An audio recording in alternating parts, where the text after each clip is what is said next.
Welcome friends. অবশেষে আজকে 4 November 2022 বহু প্রতীক্ষিত রাজ্য সরকার কি হলফনামা জমা দেবে, যেটা সকলের একটা জানার ইচ্ছা ছিল, সেই টোটাল হলফনামাটি আমি আপনাদের সাথে শেয়ার করবো। এখানে বেশ কিছুগুলি পার্ট আছে, তবে আমি প্রথমেই ধন্যবাদ জ্ঞাপন করব। এই হলফনামাটি সরকারি কর্মচারী পরিষদের পক্ষ থেকে সভাপতি মিস্টার দেবাশিস শীল মহাশয় আমাকে সরবরাহ করেছেন এবং উনি কিছু কথা বলতে বলেছেন, সেটা আমি অবশ্যই শেষকালে আপনাদের সাথে শেয়ার করব। হলফনামাটিতে বেশ কিছু জায়গা আছে যেটা অবশ্যই আলোচ্য বিষয়, আমি সরাসরি সেই জায়গাগুলো চলে যাব। বেশ কিছু পার্টে হলফনামাটা জমা দেওয়া হয়েছে, বেশ কিছু ম্যাটারকে পার্ট করে। প্রথমে যেটা বলা হচ্ছে যে পিটিশনাররা যে কন্টেম্প্ট মামলাটা করেছিল, সেই কন্টেম্প্ট মামলাটা যে আদৌ সঠিক নয় এটা ওনারা প্রমাণ করতে চেয়েছেন, এবং যে কারণে ওনারা বলেছেন যে honourable court may be pleased to accept my apology and please to pass order dropping the instant contempt proceedings. অর্থাৎ যে কন্টেম্প্ট ওনাদের বিরুদ্ধে করা হয়েছে মুখ্য সচিব এবং অর্থ সচিবের বিরুদ্ধে, সেটাকে ড্রপ করতে বলা হচ্ছে, হাইকোর্টকে রিকোয়েস্ট করা হচ্ছে।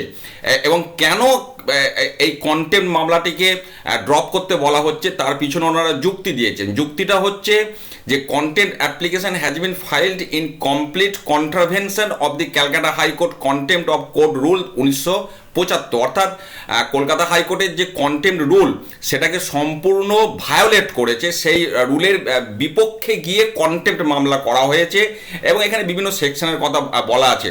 তো যেহেতু হাইকোর্টের যে কন্টেম্প্ট রুলকে ভায়োলেট করে কন্টেম্প্ট মামলা করা হয়েছে, যে কারণে কন্টেম্প্ট মামলাটি গ্রাহ্য যাতে না করে কলকাতা হাইকোর্ট সেটা বলা হচ্ছে। পাশাপাশি the contempt application is not in proper form and is not in accordance with rule 4, 6 and 7 of the Calcutta high court contempt rule 1975। অর্থাৎ আবার সেই কথা বলা হচ্ছে যে কলকাতা হাইকোর্টের যে কন্টেম্প্ট রুল, তার যে 4, 6, 7 যে রুল আছে, সেই রুল অনুযায়ী প্রপার ফর্ম অনুযায়ী কন্টেম্প্ট অ্যাপ্লিকেশন করা হয়নি, যে কারণে the contempt application fails to disclose এই ব্যাপারটা রয়েছে। আচ্ছা, পাশাপাশি এটাও বলবো the contempt application is vague and the allegations made therein do not disclose any act of actual violation. অর্থাৎ বলা হচ্ছে যে কন্টেম্প্ট অ্যাপ্লিকেশনটা অ্যাকচুয়ালি ভিত্তিহীন এবং এই কন্টেম্প্টের মাধ্যমে এটা বোঝানো যায় না যে যারা যাদেরকে কন্টেম্পনর করা হয়েছে দুই সচিবকে, তারা যে অ্যাকচুয়াল ভায়োলেশন করেছে। কি ভায়োলেশন করেছে না, committed by the alleged contemnors or the manner or mode of alleged violation. অর্থাৎ ওনারা যে আদালত অবমাননা করেছেন, ওনাদের বিরুদ্ধে যে অভিযোগ আনা হয়েছে, ওনারা অ্যাকচুয়ালি যেটা কমিট করেছিলেন সেটাকে ভায়োলেট করেননি, এটা ওনারা বলতে চাইছেন। অতএব ওনাদের বিরুদ্ধে যে কন্টেম্প্ট মামলা করা হয়েছে সেটা ভিত্তিহীন, সেটা আদালতকে অগ্রাহ্য করার জন্য অনুরোধ করা হয়েছে। এটা গেল কন্টেম্প্ট মামলার বিষয়টি। আচ্ছা, দিয়ে ফাইনালি যেটা বলা হচ্ছে, I হামলি state that in aforesaid circumstances, ওপরে যে বিভিন্ন ঘটনাগুলি বলা হলো আমি মেন জায়গাগুলো তুলে ধরলাম। The instant petition is liable to dismissed in limine. যাক, এইটা শব্দটা মানে আমি জানি না, কিছু এখানে টেকনিক্যাল টার্ম থাকে লয়ের, যেগুলো সবটা আমার জানা নেই। আমি যেটা সোজা সাপটা আমাদের সাথে শেয়ার করছি।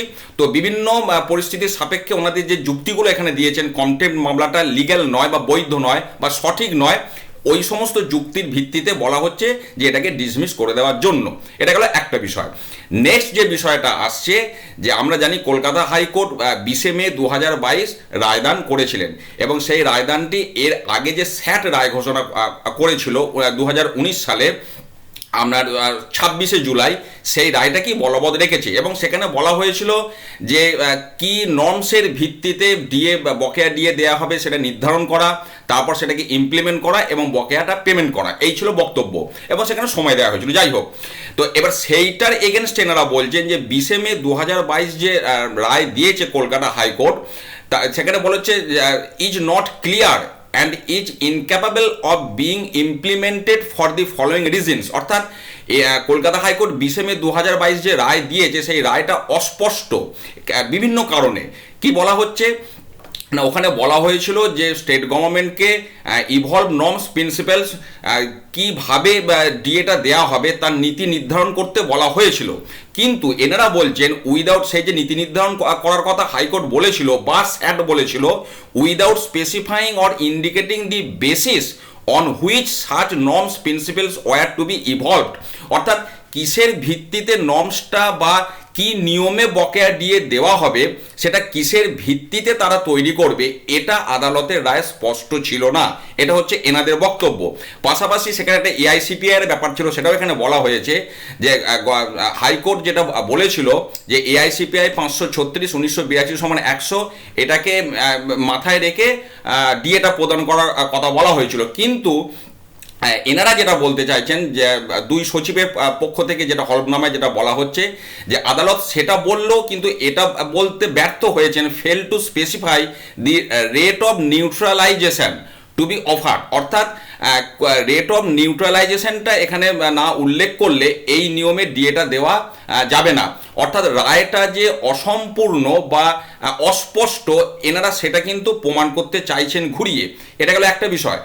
পাশাপাশি বকেয়া ডিএ দেওয়ার ব্যাপারেও কিন্তু এখানে বেশ কিছু কথা বলা হয়েছে। দেখুন, বলা হচ্ছে I state that DRS allowance has already been paid to employees of state government in line and in accordance with ROPA rule 2009।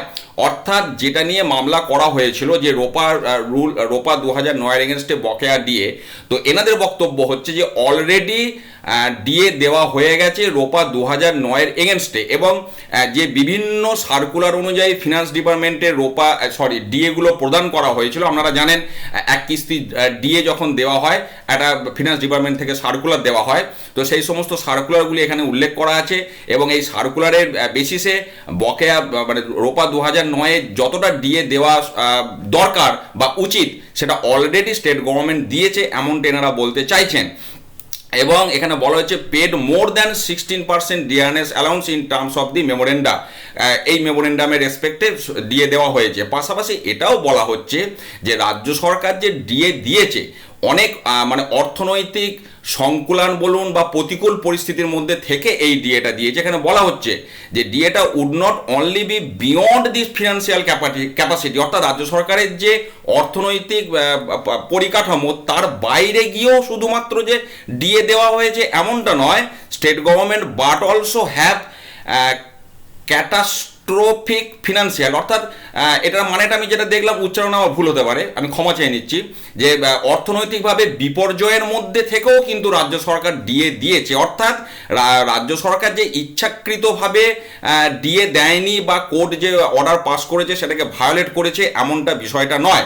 এই সমস্ত কথাবার্তা বলার পর যেটা বলা হচ্ছে ফাইনালি যে state government believe that the order of this honourable court had error apparent, অর্থাৎ কোর্ট যেটা 20 মে 2022 রায় দিয়েছে সেই রায়টাতে অ্যাপারেন্টলি কিছু এরর আছে, আপাতভাবে সেখানে কিছু ত্রুটি আছে 20 মে 2022 যে রায় ঘোষণা করা হয়েছে, এবং যে কারণে বলা হচ্ছে the state government has filed a special leave petition before the Honorable Supreme Court against the order dated 20 May 2022 and the order dated 22 September 2022, মানে 22 সেপ্টেম্বর হচ্ছে যেটা হাইকোর্ট রিভিউ পিটিশন খারিজ করে দিয়েছিল সেটা, পাশাপাশি 20 মে 2022 যেটা কলকাতা হাইকোর্ট রায় দিয়েছিল, সেই দুটো রায়ের এগেনস্টে দেখুন পরিষ্কার লেখা আছে এগেনস্ট দি অর্ডার, এই দুটো রায়ের এগেনস্টে রাজ্য সরকার অনারেবল সুপ্রিম কোর্টের দ্বারস্থ হয়েছেন, সেখানে লিভ পিটিশন ফাইল করা হয়েছে, স্পেশাল লিভ পিটিশন। অর্থাৎ টোটাল বিষয়টা আপনারা শুনলেন, আমি পরিষ্কার আপনাদের সাথে শেয়ার করলাম। এখানে হলফনামাতে অ্যাকচুয়ালি কি বলা হয়েছে অনেক ভাষা আছে, এগুলো লয়ার যারা আছেন, লার্নেড লয়ার অ্যাডভোকেট যারা আছেন তারা এইগুলো শব্দগুলো সম্পর্কে আরও ভালো বলতে পারবেন, কিন্তু আমি প্রাঞ্জল ভাষায় যে বিষয়টা সামনে উঠে এসেছে যেটা সহজ করে বললে আপনাদের পক্ষে বুঝতে সুবিধা হবে সেটা আমি শেয়ার করলাম। পাশাপাশি আরেকটা বিষয় আমি বলবো, সেটা হচ্ছে যিনি আমি প্রথমেই বললাম এটা আমাকে দিয়েছেন দেবাশিস শীলবাবু, উনি একটা কথা বলেছেন যে আমরা কিন্তু প্রথম থেকে বলে এসেছি এই রাজ্য সরকার ডিএ মামলার এগেনস্টে সুপ্রিম কোর্টে যাবে। অনেক সংগঠন বলেছিল যে না হাইকোর্টেতেই এটার ফয়সালা হয়ে যাবে, কিন্তু আমরা সঠিক অর্থে বলেছিলাম যে রাজ্য সরকার ডিএ নিয়ে সুপ্রিম কোর্টে যাবে এবং আমাদের ধারণা সঠিক হলো, এটা উনি আমাকে বিশেষভাবে ভিডিওতে বলতে বলেছেন, আমি ওনার সম্মানার্থে এই কথাটা বললাম। পাশাপাশি হলফনামায় কি আছে আমি চুলচেরা বিশ্লেষণ করার চেষ্টা করলাম যতটা আমার পক্ষে সম্ভব। যদি কিছু ভুল হয় সেটা আমি পরে আবার আপনাদের সাথে শেয়ার করব, বা কোনো আপডেট পেলে সেটাও আপনাদের সাথে শেয়ার করব। ভালো থাকুন, সুস্থ থাকুন, ধন্যবাদ।